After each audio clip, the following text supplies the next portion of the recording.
We're going to Towers of Doom next. Towers of Doom, it is SPT's map choice, which means, ooh, someone's getting a 100% streak broken. The fact is, SPT have 100% on almost every map they've played this season because they have won, but you have to compare it to previous seasons as well, which is why we were talking up the Battlefield game. All right. One streak is going to get broken. Which one is it? If it is SPT's, we're going to a Game 5 again. If it is the ones, we have our new old winner in HGC China with SPT. This couldn't get more exciting. I'm trying to remember if the one played Towers of Doom yesterday against SOA. I don't think they did. I can find out. Probably. Probably not, actually, but I will try. Feels good to have someone with the statistics behind you. Research. Yeah, someone with the power of Google. Also, the auto translation on my browser has translated the ladder format to bubbling match, which is adorable. Alright. Tracer getting locked in immediately for the one. Looks like they don't want to mess around. And immediately you can see some smiles on the side of SPT. Now, with Tracer being played this much, I know you're gonna giggle at me, Tetra, but I do want to throw in the variant again. It used to be one of the oldest recipes to keep her in check. I still don't say he's good, because I know when to drop a lost cause. Right now he's not in a good position. I'm not that blind. Yeah. But why not give it a shot? Why not give it a try, especially when you're ahead? If it was SPT playing the Tracer, I would say the one should be able to take the risk and go for the variant. Mm-hmm. I think that SPT do not very much need to pick the variant. I think they probably have other methods, like probably the Diablo or something like that. Do the job. CC either way is going to be the weapon of choice. But isn't it? Okay, so the one banned Malfurion, they still first picked Tracer, and they gave Tassadar to SPT. What protection is left there for Tracer? I think it needs to be a Tyrael right now, so they have at least some sort of shielding. And support-wise, it is either going to be an Uther to have a panic button just in case they need it. Never mind. Also, found it. Yes, game number 3 against SOA, the one played on the Towers of Doom. There we go. I knew that rang a bell. And you were correct. Hurrah! As we see ETC and Greymane, very standard, I guess, but they do need some support. Like, if you don't want to play Tyrael yourselves as SPT, it needs to be banned right now, in my opinion. Yeah, I mean, Tyrael would be pretty decent for them, so it looks like they're going to ban Malthael, because solo lane potential? I assume that's the reasoning? So they could go Tyrael as the main tank. That would provide additional protection. It also would take away from the one, and they could still go for a solo laner, going double tank with double support, which used to be a pretty common thing, even a couple of weeks ago when Tassadar and Hanzo were basically seen together all the time. As Malthael is removed, what will the one remove? You've already mentioned like the Tassadar Hanzo is pretty good, but they need another support behind it. Sensible ban would probably be Lucio or Uther, something along those lines, because burst protection. Yeah, very true. You basically need to ban something that could either deny Tracer kills, or on the flip side could be a dangerous counter to the Tracer. They could actually ban Tyrael themselves now, I would say. They could. That'd be pretty decent. I would be okay with that. But no, Cassia ban once again, every time. Once again, removing Chen Xiao's main heroes, basically. Mm-hmm.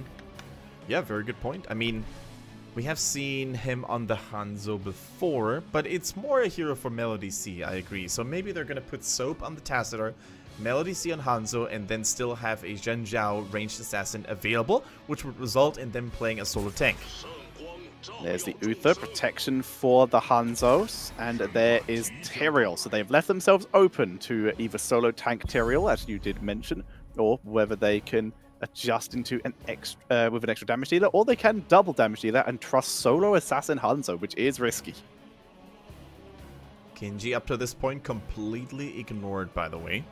Yeah, by both teams. Yeah, it could be picked on either side though, really, I think. against Hanzo, having even more hard engage could always be a boon to benefit from. And even for SPT, they could use it to counter the Tracer because Genji does very well against her damage, her fast attacks with deflect. This is true. So now then, support required at minimum. This is the one thing that the One need. Other than that, they are very flexible to do what they wish here. So the Genji, like you said, could be a good third damage dealer. Now for tank, a bruiser, they still need a solo laner preferably, but they could use Greymane. There are several options. Okay, there's a solo laner. Hugo back on a classic. Very cool. And Lucio. I like it a little bit. The mobility could be really helpful here. I mean, we're all on the same train here when we say that Hugo's Leoric is absolutely godlike. Oh, yes. Definitely nothing to say about that one. Lucio, I don't think there's a lot of super hard counter straight. We could see a judgment play, though, all of a sudden.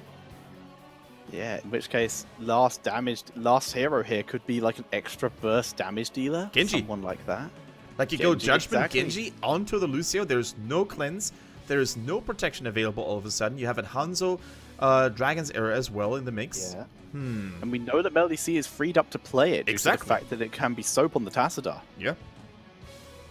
Look at Soap, by the way. We see him here. Let's see if we can read any emotions on his... Oh!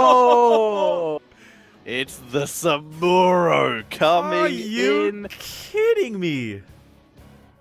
Wow, that was unexpected. Have they played this at all this season? Either way, they have not. This is their first Samuro. You sneakies, SPT, hiding this pick all season and bringing it out when this could be the game point. I love it. I absolutely love it. And who's going to play it? It is probably going to be Melody C, one of the strongest players mechanically, and they are just happy. They must have practiced that in secrecy. Look at Sophie, so happy. But they must have secretly practiced it in scrims, maybe in other training sessions before.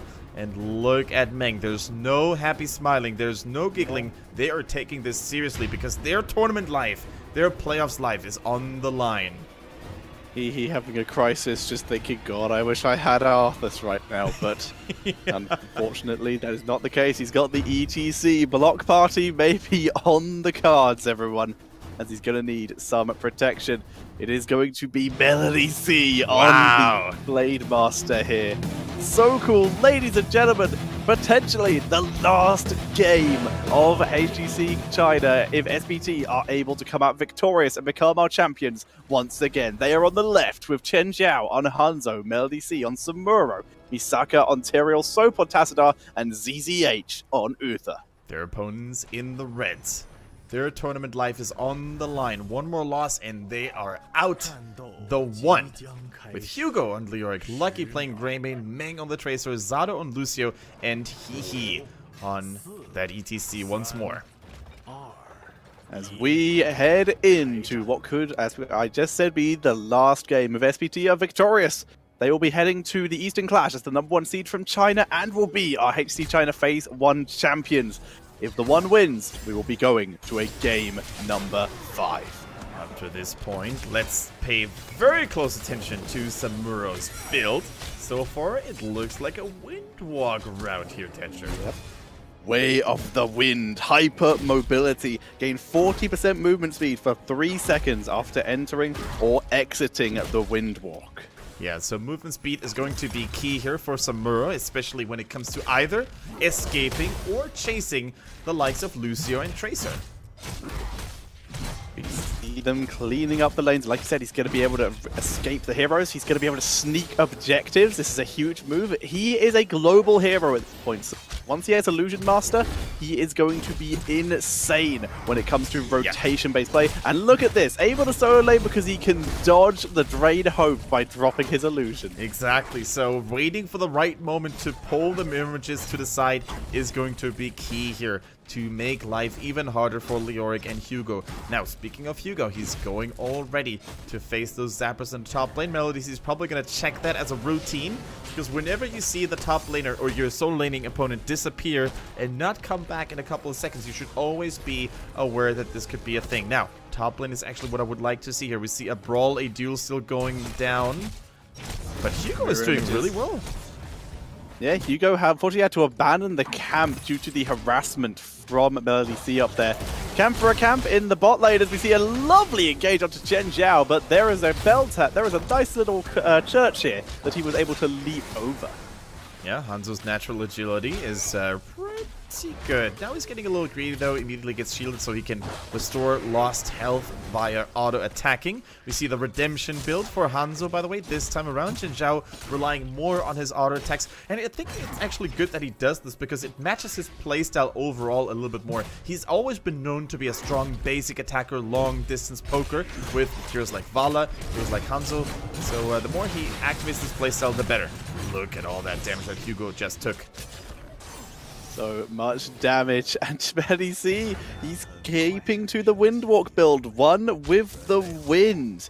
Basically, it means while he's in Windwalk for 3 seconds after breaking it, he and his mirror images gain armor and taking 30% less damage, 30 armor there. Alright, that is going to be a very interesting talent for sure.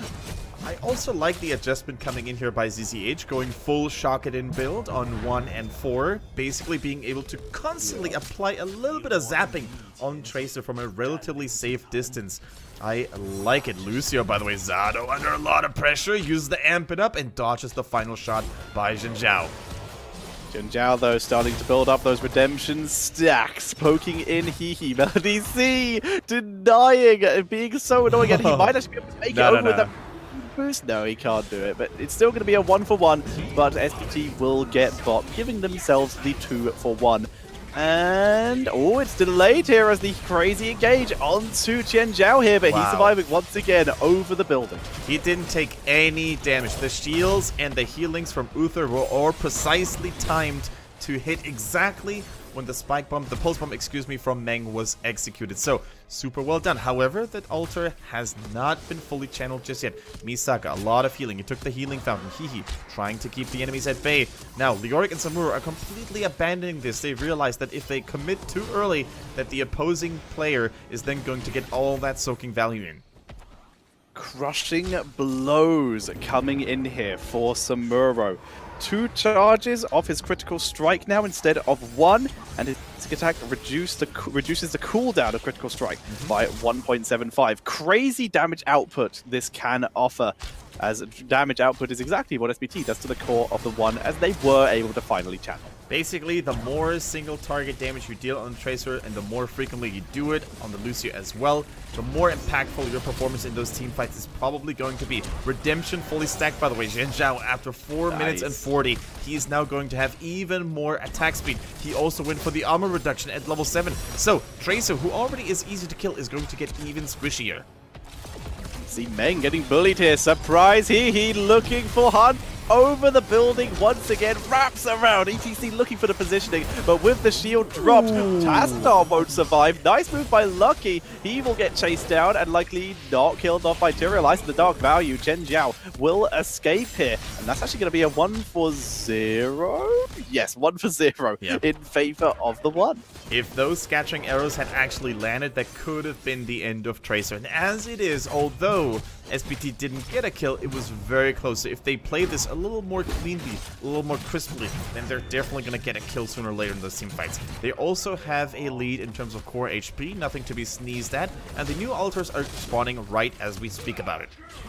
So Kendra, just a small heads up, Samura not taking the Burning Blade here has actually nerfed his wave clear a significant amount. True. This might not be the heroic I originally expected. It's very unlikely, but with his wave clear a little bit lowered, this might be intending to be more teamfight orientated Samura. Yeah, I would be down for some Whirlwind, to be honest. A little bit of Blade Storm surprise, but I'm sticking with my Illusion Master for now. Yeah, I think it's going to be my original prediction. I mean, a Blade Storm hasn't been seen in competitive in quite some time. Beautiful power slide, catching him mid-air. Chen Zhao under a lot of pressure. So, by the way, needs to be way more careful on how he's using the phase shifts here. Otherwise, he could become the focus target once more. The one were able to take the center shots here, giving them evening themselves up on core health. as SPT focusing on the bottom one, but with level 10 now available for the one, it looks like they will take a core lead for the first time. Yeah, of course, 10 seals the deal here. We have Mosh Pit, Spike Bomb, Go for the Throat, Sound Barrier, and March of the Black King. But what really is going to tickle my interest is going to be the Hanzo and the Samura heroic ability. Let's see. Dragon's Arrow. Pretty standard. It is Illusion Master. Keeping it standard here. An Illusion Master, it's still a little bit risky. Dragon Arrow, though, not risky. Damage. Mosh Pit is used. And Tarsadar is tasked with killing Arthas there and is able to do so. Gonna get another one. And another one. And another one. 3 kills going over to the one. That escalated quickly, and now, of course, we're talking about a global advantage for Samura when it comes to rotating next to Hugo. Hugo, although Leoric is fast at, switching lanes, he can't keep up with the momentum and speed of Samura. So we're going to have a potential 5 versus 4 situation more often now, and already that was such a strong statement. He's fast, but he's not Samura fast. The new car brand from Blizzard. As we see him being able to rotate, like you said, with that global potential. Now, it is risky for team fights to be running a Samura against the Leoric because Marshal Black King heals per target hit. You could get some absolutely mental value from this. And also, it is very strange that Greymane did stick with the Quicksilver bullets, not going with the Wizened Duelist, which actually can stack off the images as well. So, curiouser and curiouser. Right, Hugo cleaning the top lane. Misaka keeping the enemy minions at bay, so they will get this bonus of potentially forcing attention on upcoming Zappers even longer. There's already 3 Zappers marching in there, causing confusion, causing commotion, and this should be a relatively safe altar for SPT. If they manage to defend the bottom Beltor, they're going to get even more value from the turn-in. Melody C, consistent harassment onto Hugo there, being incredibly annoying and preventing him from getting almost any Drain Hope off as well. Okay, in the meanwhile, we also have a skirmish going on in the bottom lane. The Zappers are knocking at the door. ETC trying to push them back, knock them back to the best of his ability. Lucio Boop, Power Slide, and that will be enough to finish off the final remaining 2 Zappers. Okay, good. No additional core damage, at least for the one, although they took more hits with that 5-shot broadside. It's a rough situation for the one. Even though they are only 2 points behind in terms of core health, they are now seriously not looking too good in terms of protecting themselves from SPT, as Meg isn't in the best position either. He and Zador looking to wrap around, rumbled by ZZH, and Melody C scratched them out with that crazy movement speed. He now has, that one is Sukuchi. Sorry, it's been a while since I've cast Samura. And that is the teleport. Wait, you're not fluent in Japanese? But yeah, that's the usual Samura level 13 talent. Yeah, it gives him a little bit of a blink after using Windwalk, which is very useful as a get closer or as an escape tool. While those storms are starting to hurt as well, Tetcher. Soap is stacking it up on that Sign Fusion. He's going to get double storm soon at 16, and that is just such good zoning and such good poking. Material shields dropping onto the Zapper here, and finally they guide it in. Extra shot onto the core of the one. Alright, 2 more altars, and still the one trying desperately to take back the bottom, but they can't afford to do so right now, because if they will try it, they're gonna potentially lose 2 more altars. The mercenary camp taken away in the top lane as well, and Melody C continues his nasty business, distracting and confusing people over the entire map with his illusions.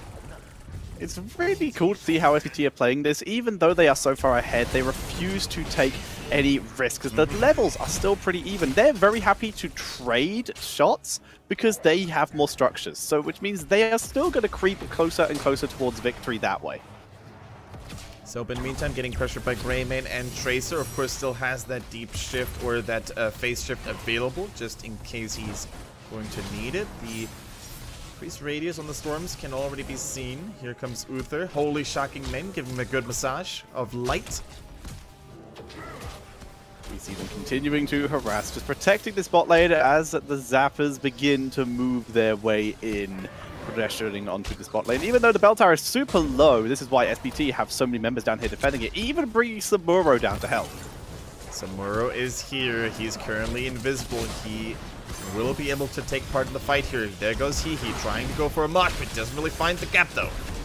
Lovely split. Hugo dropped so low though, so now it is down to the Zappers. They get shielded by Tyrael. One makes it in, one dies, and the final one is pushed back. Can they finish it off? Yes, they can, but still, one extra shot. Nothing to sniff at. It is just incredible how well SPT is defending the bottom bell tower, and this is going to give them huge value because there is one altar released in the bottom lane, and as long as, you know, the one can capture the bell tower back, they're in no position to actually get it. Mosh pit has been good. That is very good. There's the sanctification though, as Lucio is blown up. As Lucky getting focused down here. Beautiful fight by SPT. Lucky able to barely escape. Hugo might not be so lucky. There's the Hammer of Justice. Melody C absorbing the tower hits there with his mirror image in case they wanted to dive further. But that is going to be 3 kills, and the shots still were taken by SPT thanks to Global Samura. And that's going to be 5, 5, 5, 15 shots. With the boss, it's going to be 19 Tetcher. This could be lights out. It could be. They begin taking them. Here comes the delay from Greymane. This will prevent this at least, but here comes the rest of the team. Melody Z grabbing yet another one here. Here comes another 5. That's going to be rough, down to 1 core health here. Yep. And this boss is now lethal. 16 versus 15. Tracer dead for 4 seconds, but they still want to try and get a kill while they can to see if they can get the advantage that way. Greymane kills off the wrong Samuro. Alright, so the 3 zappers that made it through the bottom were not enough to punch the 1 KO, and that is why they're still in the game. But that boss, as you said it, is now going to be the 1 most dangerous winning condition. Tassadar and Samuro, they're at it. I don't think they're gonna scout it. Look at the life leech. Look at the distraction by the mirror images. Misaka even baiting them into this. This could be game over. That's absolutely game over. No one's even close to preventing this boss from going down. That is it. That is GG. Wow. And your HGC China Phase 1 champions are SPT. Samuro sneaking his way to victory and securing themselves yet another championship. Rank 1 seed. Soap can't believe it. He's one happy, super perfect player right now. They did it again. They never seem to disappoint their fans when it's really mattering. But the one, a solid contender. Outstanding performance by them. So well played. Not just today, but also yesterday when they took down Soa. Today, they bested CE, and it is a big achievement for them to make it to the Eastern Clash.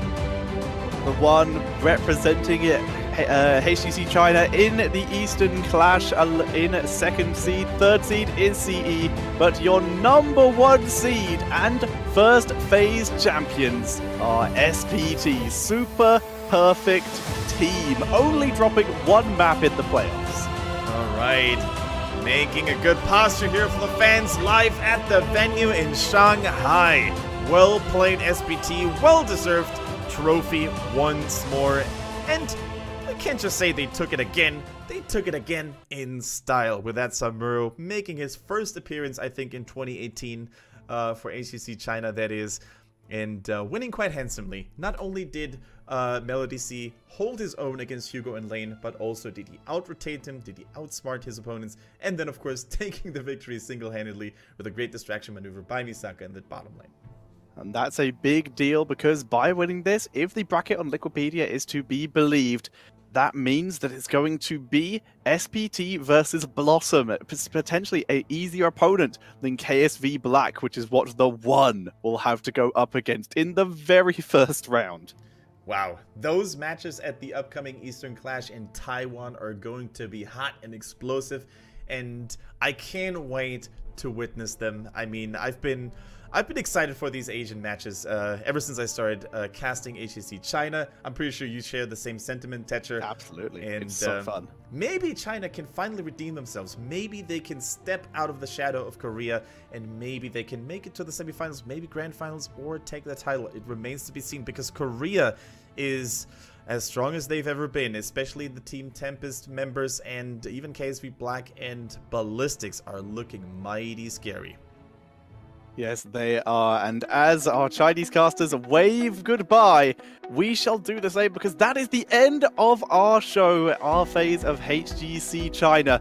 But there will be more phases to come. And of course, the Western Clash starting for you guys soon. What day does that start on? Is that this week? It is this weekend. Oh, sick. So February guys, is running out of days, man. Today's the last day of February. So yeah, first day that starts is March 2nd. So guys, as much as we will have to say goodbye now, you will still have the Western Clash to look forward to starting on March the 2nd. Thank you so much for watching us consistently throughout the first phase of 2018.